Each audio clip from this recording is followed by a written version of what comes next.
Hey, what's up, you guys? Just driving to the gym right now. I just got done with my day, and I'm here to talk to you about social media addiction, aka the dopamine murderer, because it is. Because when you're on social media for extended periods of the day, hey, how's it going? Wonderful, wonderful me, wonderful life. Okay. When you're on not just social media but on your phone in general for extended periods throughout the day, what you're actually doing is you're using up all the dopamine. Well, let's go ahead and talk about what dopamine actually is really quick, because I think it's important, because it's a buzzword that people like to throw around a lot, especially doctors and scientists like Andrew Huberman. I know anybody that's a fan or that follows my work probably listens to Andrew Huberman to on a certain level. He talks about dopamine all the time, and what it is it's that reward system in your brain. It's that nerve that gets you feeling good, right? After you've like let's say you do something as simple as holding the door open for somebody. Now I know that might seem very simplistic and very mundane, like anybody can hold the door for anybody, but you hold the door open for a little old lady, that makes you feel good, right? That gives you a dopamine response, and it carries you throughout the day. Now you're gonna want to keep that momentum going throughout the day. You're gonna want to help other people out, in one way or another way. But that's what dopamine is. It's that nerve in your brain that controls that whole reward complex. And if you use too much of it, now dopamine, it's when you get pleasure out of something, I would say helping somebody out, it kind of fulfills that sort of martyrdom reward system. But pleasure, which is what you'll get from eating food or watching TV or just watching a really good show or watching a really good movie, or watch any kind of substance addiction, like alcohol might provide that for you, or marijuana, or illegal drugs, provide that dopamine hit response. And then there's, if you're addicted to porn, well, porn gives you that same feeling,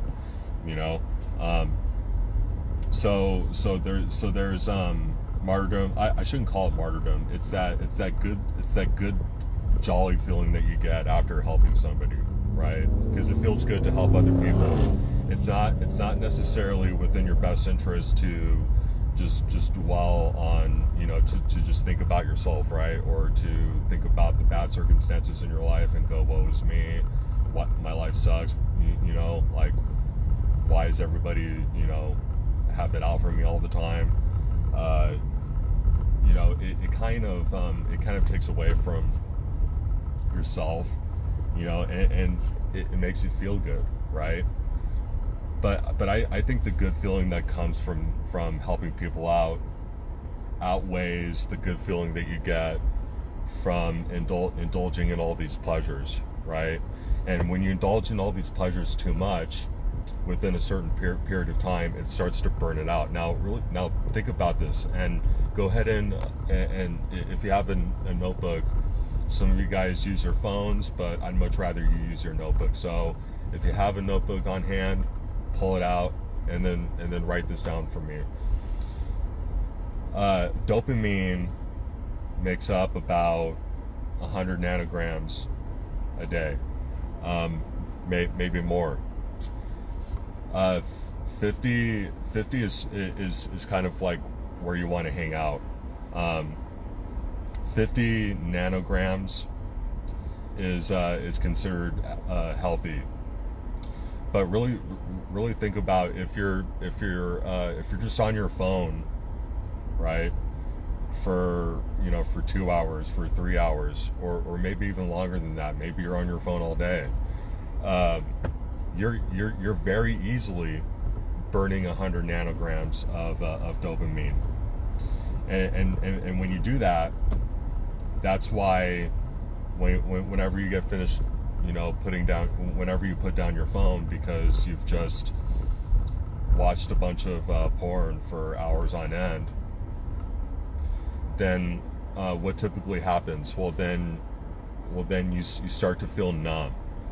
You start to feel very lethargic, like you can't get up, like your body just feels disgusting, like you don't know what to do with yourself. You've completely lost who you are, and you might get out of bed or you might not get out of bed, but you still more than likely it's going to negatively affect the rest of your day, and it's going to negatively impact what you do. When you walk outside of your house, whether it's going to the gym, your workout is going to suck. Your conversations with other people are either going to be very shallow or they're going to be very negative. And it's not necessarily because you had a bad day. It's not necessarily because someone said something to you that hurt your feelings, but you've just used up that all those nanograms, right? It's very important that you conserve your dopamine, because that's a very important neurotransmitter to have in your brain. You need your dopamine to keep you focused, to keep your I mean, think about if let's say you set up a little spin wheel, right, and you put a mouse on it, and you keep it spinning and spinning and spinning, and then you dangle a little piece of cheese in front of it, right?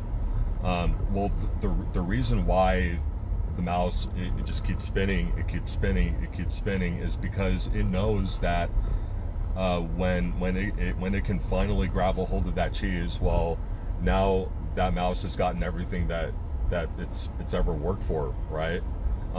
That's what keeps that mouse going. It might be that he might get tired, it might start to get really boring, but in the mouse's mind, it knows that, hey, eventually I'm going to grab a hold of this cheese, right? And it doesn't matter how long it goes, because first of all, the mouse is getting exercise, right?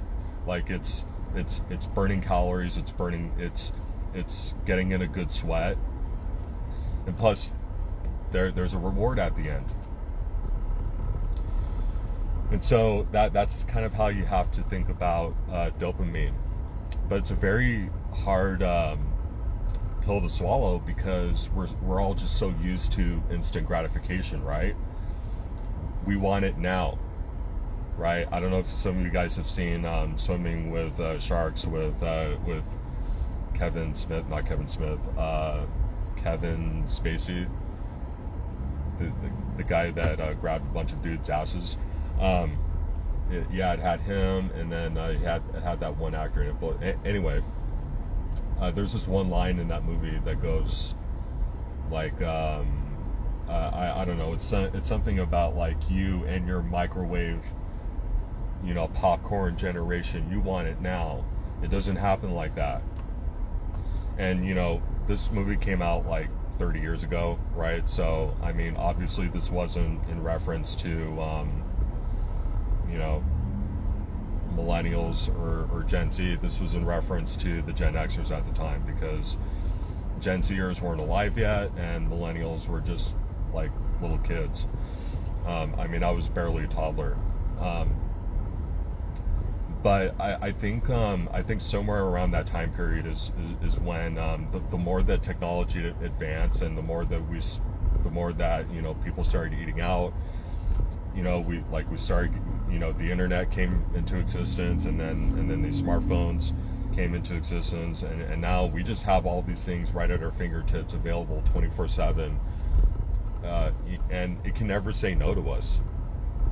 That's the best part about it, is when when you're like, let's say you're a guy and you're struggling to get a date, or you can't get a girl to say yes, right? Or you can't muster up the courage to go up to a girl and ask her out. Well, the possible outcome that she might turn you down or reject you, like it can really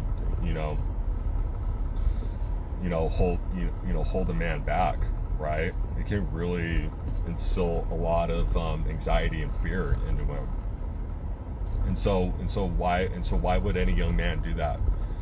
But fast food will never say no to him, right? Porn will never say, he can watch it anytime he wants. Why would he ever need to get a girlfriend or to have sex with a woman, right? When he could just watch it on his phone,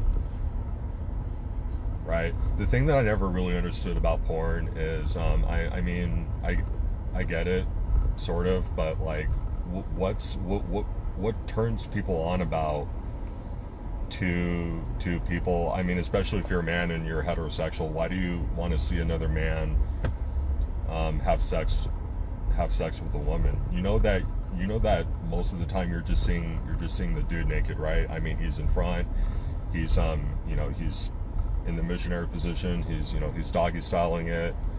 You're just seeing the dude the whole time. So I don't in some instances I get it, but in some instances I don't. And that's why I mean, I've struggled with porn in the past. I've been addicted, but never to the extent that that these young men are, that most men in our society have been. So, but I totally get it. I porn triggers an immediate dopamine response, and honestly, I think it's very harmful to society, for both male and female, and I think it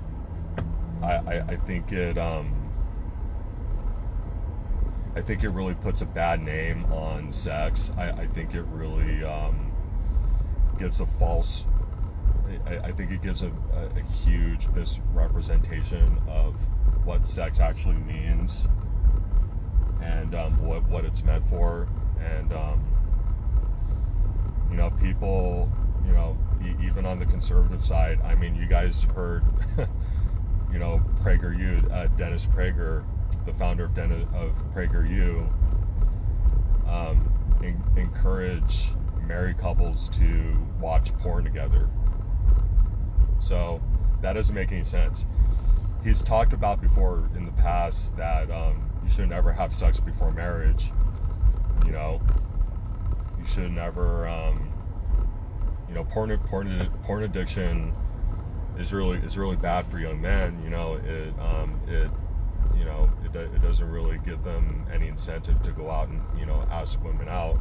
But for whatever reason, it's okay just as long as it's within the confines of marriage. I mean, that is just, for all of you conservatives that still follow people like Dennis Prager and, you know, anybody at the Daily Wire. There's clearly something going on. It's weird. It's demonic. It's disgusting. They're just as complicit in what's going on in our society right now as the left is. They are the left's puppets. But anyway, topic for another day. So that's what dopamine is. So if you guys have any questions, feel free to hit me up, send me a DM, whatever you want to do. Follow me right here on Instagram at it's Matty_Ice. Subscribe to me on YouTube at Collectively Fearless to get more content like this. If it brought value to you, if you felt like you knew more than you knew 10 minutes ago, yeah, just share this video, subscribe, follow, and as always, I hope that you enjoyed this episode, and like always, I hope that you have a great rest of your night, and I will talk to you guys again soon.